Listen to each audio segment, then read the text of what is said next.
In this short lecture, we're just going to examine the importance of the Tinder bundle in fire lighting. Now, this is a separate lecture. Most people, when they deliver information about friction fire lighting, pile this in as one component of the friction fire lighting process. And that's correct. There's nothing wrong with that. However, in my teaching observations over the last 20 odd years, I have noticed that very often we'll get a proficient fire lighter using friction. Someone might be a first time they've ever done it, might be beginner luck. Whatever their case, what tends to happen is they get very excited about the fact they've just created a friction ember from rubbing two sticks together. As a consequence, they over-focus on that particular component of the fire lighting process and de-emphasize or lack paying attention to the next vital stage. Now, the way I teach survival fire lighting is a little bit different, perhaps, because to me, there's no anthropology, there's no rules in terms of how I create a coal. Now, we're in this primitive survival context, so we're trying to make this fire without the aid of modern equipment, such as solar systems, or flint and steel, or a ferrocium rod, or even modern cordage. As a consequence, we're restricted to what we actually can achieve in terms of generating the coal. We still have strategies for that, as you'll see. However, once it gets down to the creation of the coal being a reality, we've now got to convert that into flame. It doesn't happen by itself, although it can. With the right flow of oxygen and the provision of adequate fuel, you can just lay the coal directly on the ground and place fuel over the top of it. And if you have even a slight cross breeze, very often it'll just spontaneously combust. Or you can lift with a small stick, add air, and create a flow of oxygen into the fuel bundle. So that's a upside down Tinder bundle by and large. The majority of you, however, want more control over the tinder, over the fuel. So keeping in mind that there are 3 stages of the fuel that we've been discussing. This one concerns the tinder. So I've got a range of things here, but the masters of the tinder bundle, perhaps accidentally, are the birds. Now, when people say, what does a tinder bundle look like? Think of a bird's nest. And if you're wandering around in the bush, especially after a windy day, it drops to the ground, you've got the most perfect tinder bundle anyone could imagine. Your embryonic coal goes into this part in the middle of the nest where the eggs would simply sit, and you can begin the process of creating a fire by the addition of oxygen via your breath. So that's the simple mastery of the tinder bundle. Obviously, birds don't use it for that particular reason, but we do. Now, if I don't have a bird's nest handy, I can replicate conceptually what the bird has taught me. I can do that with dry grass, and I tend to scrunch it into a ball and indent it with my thumbs. Very much like the masters have done with the bird's nest.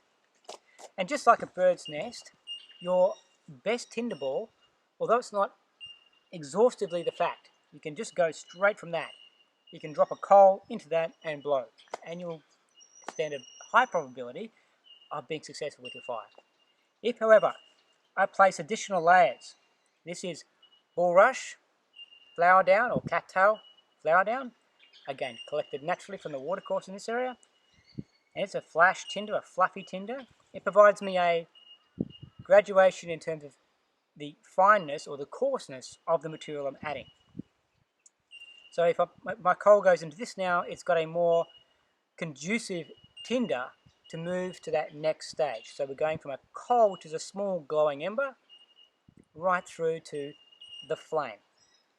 If I'm struggling to get a decent coal, I can use things called coal extenders. Now, a lot of bracket fungus, so tree fungus, when it's very, very dry, crushed punk wood, so dry rotten wood, or in this case, this is dry animal dung. This is from a macropod in Australia. This is the kangaroo.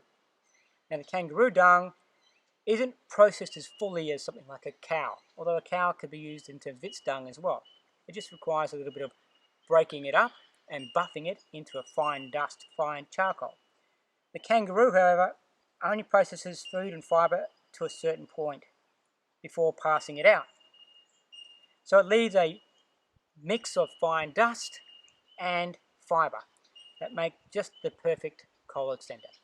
Now, the traditional Aboriginal people in Australia have often used that as a coal extender, so we give that acknowledgement to those wise people. But that's what your modern day tinder ball may look like. Grass, fluff of some seed-borne, wind-borne seed nature, and a coal extender. So now we understand the basics of what we're trying to achieve. We can look around the environment that we're in and find other things. A lot of the trees in this particular locality have a bark that is very paper-like. Now this bark came from the creation of the digging stick we did in volume 1. So it's been drying, and it is a stringy bark or a paper bark. As a consequence, it's very fibrous and very grass-like in its tinder nature. And I can make a very simple and quick tinder ball with this guy. Same process, creating my indent for the insertion of my coal and its supporting material, a bit more cattail, and a little bit more of that incredible kangaroo dung. This has to be powdered really, really fine. So there's another example of a tinder ball that would be really, really successful at coaxing our embryonic coal into its next stage of life. So now let's look at where the coal fits into the picture. So as you can see, I've now just dropped a small coal. We just generate that. That is the dust of the friction process and the firelighting methods we use, irrespective of their actual specific nature. We end up with a small glowing ember. And even just passing it through the air like this provides it with oxygen, which then starts to create more momentum, which then will lead to the further drying out of the surrounding fuel and eventually combustion. Now, one of the things I can highly recommend is the use of a tinder poker or a tinder stick. So as my tinder is moving around, and you can see I'm in no particular rush with this.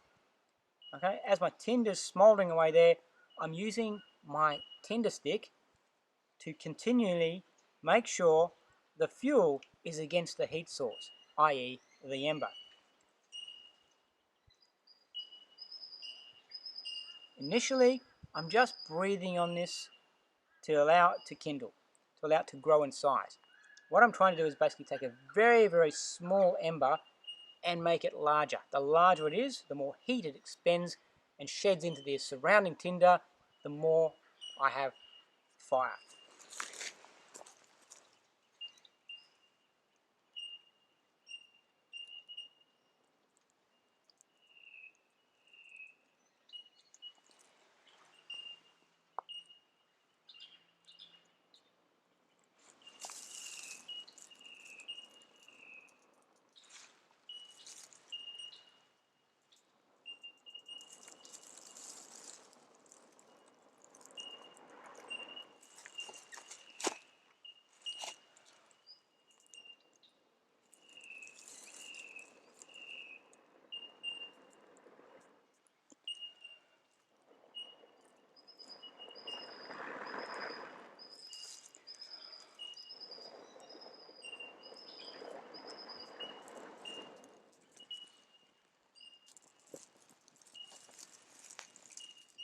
So that's really all there is to it. So it's a practiced skill. But with practice, we can make that permanent.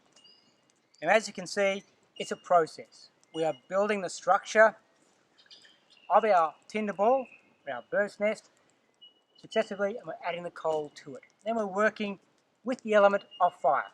We're working with the element to understand what it requires. And that's the process of creating an effective tinder ball remember, it is actually more important as a component of the overall process than the creation of the ember itself. Without this connecting component, you can have multiple embers, no fire. So this is something to pay particular attention to in your training.